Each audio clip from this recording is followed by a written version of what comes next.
Hey guys, Matt here, and if you were alive on the 15th of April 2011, you witnessed the sound of millions of jaws dropping to the floor simultaneously when the gameplay trailer for Battlefield 3 came out. Yes, your eardrums were probably blown out at this point.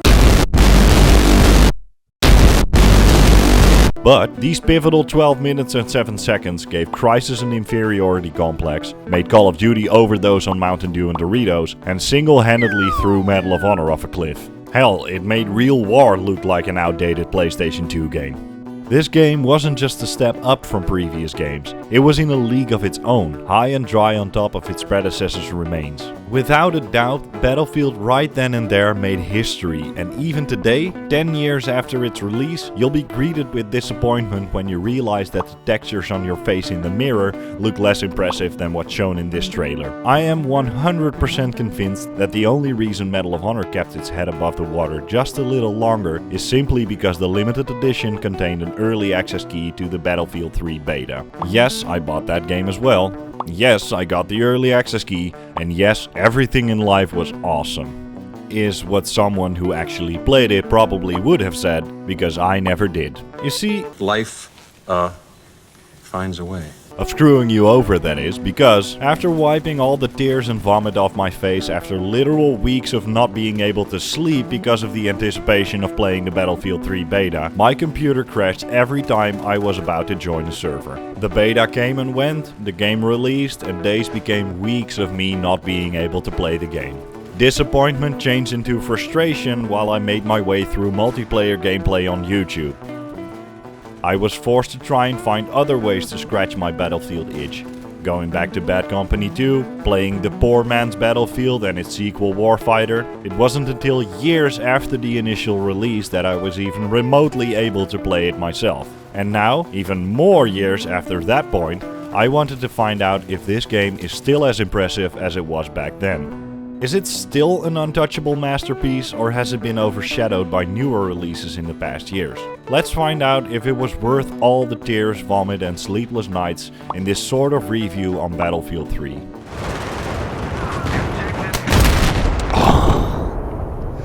What the fuck?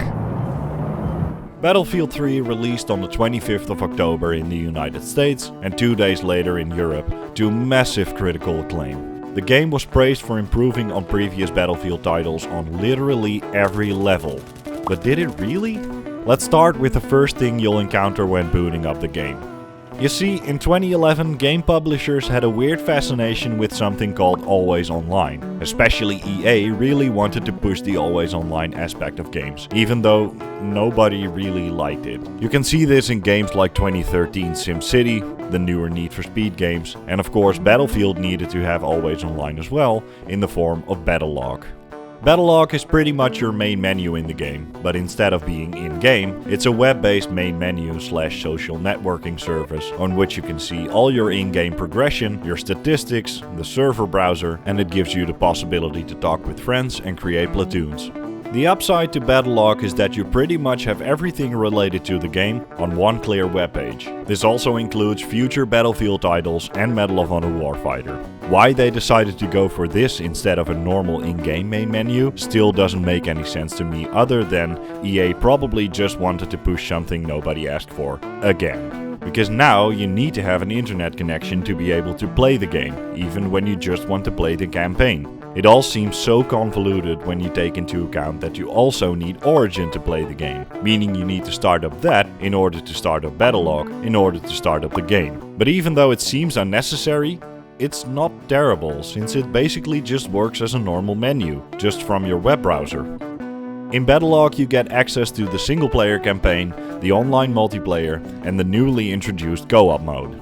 Let's talk about the campaign first. The game starts with some Parkour! Michael! Parkour! Parkour! Extreme! Parkour! Parkour! and you'll find out that tanking a magnum round is easier than winning a fist fight from an elderly gentleman. Are you alone? Huh? Also, this is a flash forward, so it's okay that you have no clue what's going on. You follow the story of random, generic American soldiers, and you're tasked with gathering information on this stereotypical bad guy who's planning on doing stereotypical bad guy stuff with a stereotypical weapon of mass destruction. Wait a second, where have I heard this before? Anyway, your character, Blackburn, gets into trouble with Statler and Waldorf, who never let him finish talking, and as a punishment he has to complete this whole campaign by doing quick time events while being blinded by lens flare. You and your squad, Misfit 1, take your sweet time opening a comically large amount of doors in Iraq.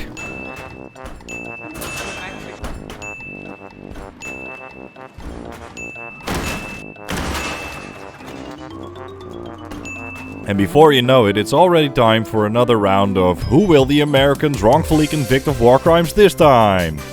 Will it be the Russians? Will it be some Middle Eastern country? No, actually both, kind of, but not really, but more on that later. First we get overrun, but it's fine because Mother Earth sends an earthquake to make sure the plot keeps moving forward.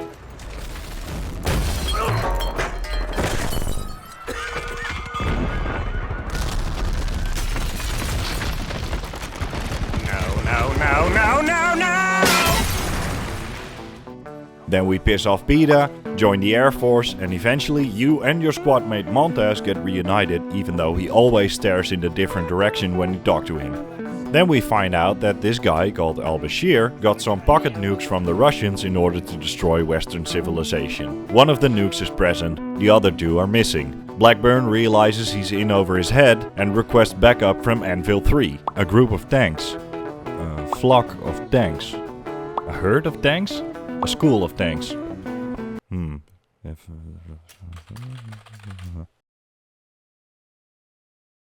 Huh. So he requests backup from a platoon, company, battalion or brigade of tanks. While they are extracted safely, tank crew member and dinosaur enthusiast Sergeant Miller is captured and executed for everyone to see.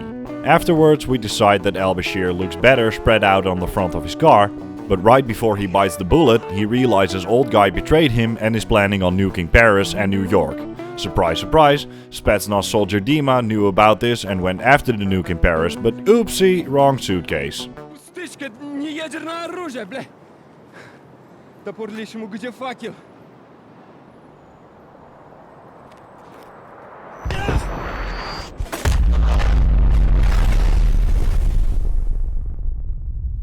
I don't know about you, but I can't help but feeling the game tries to recreate one of the most gut-punching, jaw-dropping moments in video game history and fails miserably. If you want us to actually feel the consequences of a nuke going off in the middle of Paris, maybe show a bit more of that instead of randomly saying, oh by the way, 80,000 people died. With the information acquired from Al-Bashir, Misfit 1 gets a lead on an arms dealer called Gaffarov, who was in contact with both Old Dude and Al-Bashir. Commanding Officer Cole takes charge of Misfit 1 at this point, but while following the lead, the game decides, oh wait, we haven't even given the Russians a bad reputation yet. So Commanding Officer Cole sheds a sigh of relief when he realizes the only way to keep following their lead is to go straight through an entire Russian paratrooper battalion. But it's fine, he says, because all these Russian soldiers with friends and families that were just doing their jobs shot at us first. Not realizing what they are doing is pretty fucking stupid and arguably a war crime, they get most of their men killed, including Blackburn's dear friends and squad mates, Campo and Matkovic. Montez is not amused, but you wouldn't be able to guess that from his Play-Doh-like facial expressions. Meanwhile, Dima and his Spetsnaz friends follow the same lead and actually find and kill Gaffarov. Blackburn follows soon after, and apparently his thirst for blood still hasn't been quenched. But instead of killing the weird Russian stranger that just killed the only lead to the bad guy, he falls for that charming Russian accent and kills his commanding officer instead. Fast forward back to the interrogation, and at this point I was like, okay, killing your commanding officer because some Russian dude told you to is a substantial move, even though these two Muppets talk like they never learned how to do a proper interrogation. Of course you escape together with Montez, who is also suddenly here. You follow Old Dude in a train that conveniently passes the exact building you were in, and eventually stop the nuke from detonating on Times Square, but not before getting Montez killed as well. The end. Upon playing the campaign, you'll realize that apart from everything looking amazing, it's all style over substance. The red line in this story is pretty much exactly the same as any other first-person shooter from around that time, but it tries to come across as an interesting take on the morally grey areas that often pop up in actual war situations. However, The game falls flat on its face because most of these morally grey choices in the game could have easily been avoided. They didn't have to attack the Russian paratroopers, they just randomly decided they had to. Blackburn didn't have to shoot Cole, but could have talked Cole into negotiating with Dima. And isn't Dima trying to save the people of France from dying in a nuclear blast? Then why is he killing half of the French police force and unquestionably making some civilian casualties as well while trying to prevent that? Sure, the Russians probably don't want other countries to know that some of their nukes suddenly got in the wrong hands, but shooting up half of Paris isn't going to look very good either. In conclusion, I don't think that this story is or ever has been anyone's favorite. Battlefield has always suffered from bad stories, but where Bad Company 2's mediocre story was still saved by its main characters, Battlefield 3 has unlikable and unmemorable characters with vaguely explained and weird motivations. When talking about serious subjects, the main characters like Blackburn and Montez come across like they don't care about what's happening, and everyone keeps making stupid decisions for seemingly no good reason. Gameplay-wise, it's a bit of a double-edged sword. It looks and feels like a true next-gen experience, and even 10 years after its release, it still feels like a brand new game. In comparison to Bad Company 2, it feels a lot more fluent, and hey, things like being able to crawl and being able to see your own legs are definitely welcome new additions. Unfortunately, the game does suffer from the unnecessary amount of quick-time events they try to shove down your throat. You constantly lose control because of it, and even if this story is mediocre throughout, I would still like to end it in a satisfying way instead of pressing spacebar a few times. The variety in gameplay is pretty much the same as in Bad Company 2, which is not a bad thing. Throughout the campaign you'll switch between infantry combat, vehicular combat, stealth sections, sniper sections, turret sections, you get it. But because it didn't really add anything new or interesting on top of that, it still just feels like a very pretty shooting gallery. Sure, the sections in the jet look insanely good, but because you're not allowed to fly the jet yourself, it boils down to being a glorified turret section. On the other hand, the tank missions actually give you the freedom to both drive and shoot the tank. But then again, we've already seen that in Bad Company 2. Add the fact that you're no longer able to just randomly pick up any vehicle, and the destruction feels a lot more scripted, and it's all just fine. It's not great, it's not awful, it's just fine. The biggest reason to actually play the campaign is obviously the graphics. As I've said in the intro of this video, those first 12 minutes of gameplay revealed before the release of the game are still amazing, and even better when playing it yourself. Sure, it kind of misled me to believe that this would be a serious war story grounded in reality, but it delivered on everything in terms of the graphics. The fidelity, the size, the details, all of it is just such a huge step up from anything that was available at this time, and it will still give you goosebumps right now ever so often. Combine that with the amazing sound design and this campaign could have been an absolute masterpiece. This was right around the time when video games started to look like actual movies, and with that came a lot of lens flare, motion blur and bloated set pieces. It also made the bigger destruction in the game feel a bit more scripted. Yes, it's annoying sometimes, but by God it still looks amazing from beginning to end. The only glaring downside as far as the graphics go is the facial animations, especially the parts where you get a close-up of someone's face or when characters need to express actual feelings, they pretty much just stare at you without any sort of emotion. Whether they have been shot, have just seen their best friends die, or my personal favorite, when they realize their face is about to be yeeted into a table. Next up, the new addition to Battlefield, Co-op. Though if you've played it, you know I'm not gonna need a lot of words to explain it. Battlefield 3 includes a 2-player co-op mode which features 6 missions varying from basic shooting galleries to a helicopter mission, a turret section and a sniper mission. 3, 2, 1. And that's it, that's all there is. In comparison to a Spec Ops mode like we had in Modern Warfare 2, this is insanely lackluster. You're done with these missions before you even realized you started them. You only experience some of the story if you bother to read it in between the missions, and the maps are pretty much just carbon copies from single player missions. The fact that you can only play it with 2 people instead of 3, 4 or even by yourself doesn't make it look much more promising either. Eventually, there were only 2 reasons why I ended up playing it. First of all, you'll unlock weapons that you can then use in the multiplayer. And second of all, I got to play it with my girlfriend, which was a lot of fun, even though we were done within 2 hours. Oh, rustig. Oh, rustig. Oh, nee. Jezus, dat was niet hoe dit werkt. It is, however, a nice little warm-up to what was to come. Because of course it's all about the multiplayer. Battlefield 3's multiplayer feels like a classic Battlefield game in its core, but with every single aspect turned up to 11. If you've seen my Bad Company 2 video, you know that there are 3 things that I think should be looked at when talking about a Battlefield multiplayer. All-out warfare, team play, and fun. So let's start off with the all-out warfare. When Battlefield 3 released, it was by far the biggest Battlefield game ever up until that point. The base game consisted of 9 maps, each suited for all-out warfare, complete with all the vehicles we've seen in Bad Company 2 and a lot of new ones. Not only do we see the return of main battle tanks, helicopters and transport vehicles, we also see light armored cars and jets. This in combination with the fact that maps could now contain a total of 64 players instead of 32 made it by far the most expansive multiplayer experience, not just within the franchise but within games as a whole.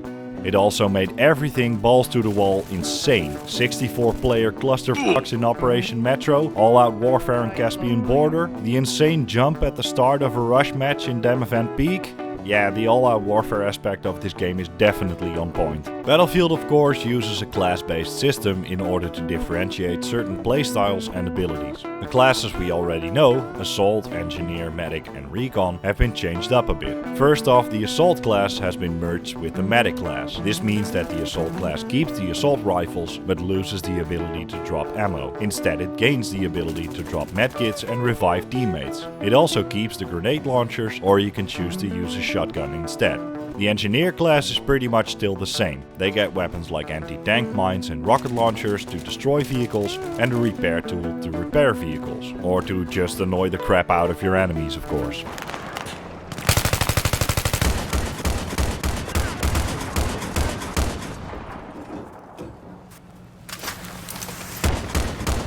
It also gets the new addition of an EOD bot, which can be used to repair or destroy vehicles as well, but also to destroy equipment or explosives.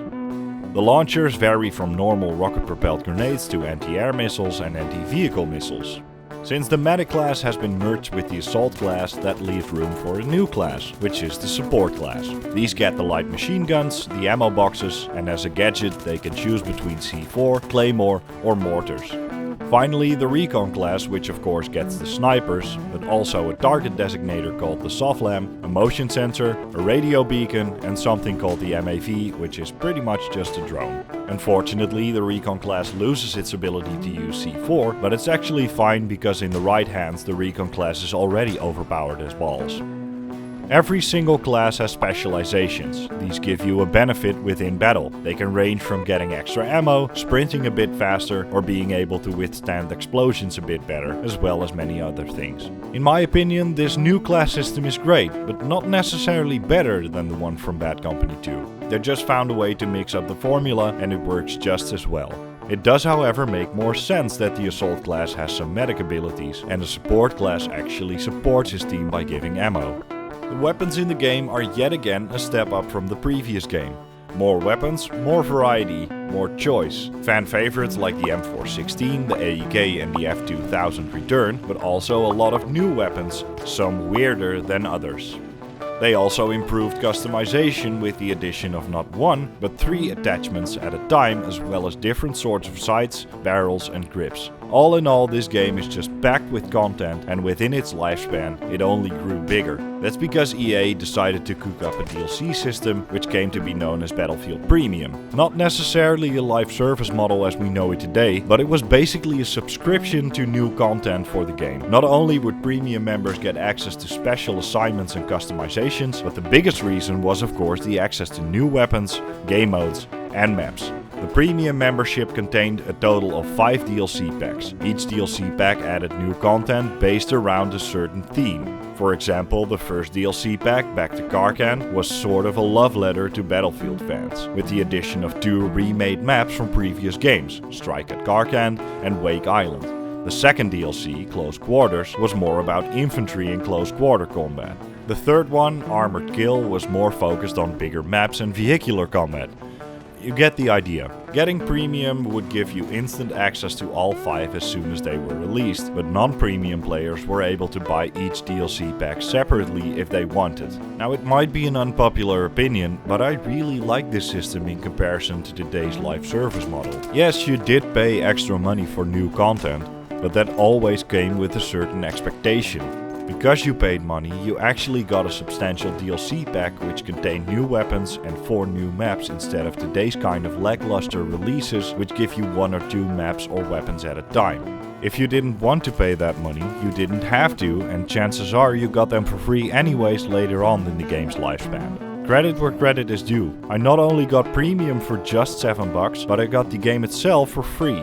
Of course, the biggest downside to this system is the fact that you're completely splitting up the player base, which is definitely a huge problem.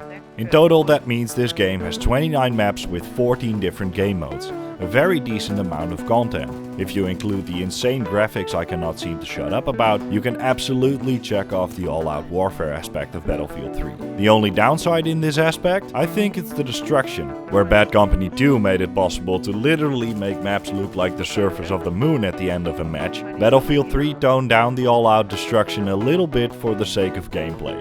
That doesn't mean, however, that this game doesn't include destruction, and the sort of more scripted destruction we get in this game is still a sight to behold. Which brings us to the second aspect.